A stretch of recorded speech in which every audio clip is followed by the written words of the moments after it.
হাজী আব্দুল খালেক নুরানী হাফিজিয়া মাদ্রাসার উদ্যোগে আয়োজিত 16 ডিসেম্বর উপলক্ষে আজকের এই প্রীতি ম্যাচ।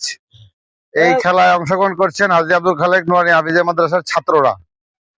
ছাত্রগুলোকে দুই ভাগে ভাগ করা হয়েছে। আপনারা দেখতে পাচ্ছেন মাঠটা 4-এর খেলা হবে।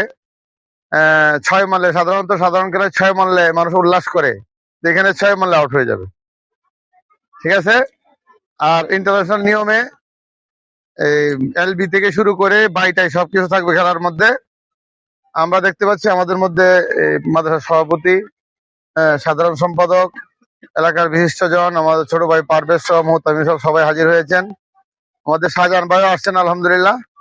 তো খেলাধুলা মূলত বিনোদনের বিষয়, যেহেতু এই খেলাটা ফরজ তো করতে হয় না, ফরজ ঠিক রেখে খেলা যায়। এটা খেলা বৈধ খেলা, আমরা ইনশাল্লাহ খেলা উপভোগ করব।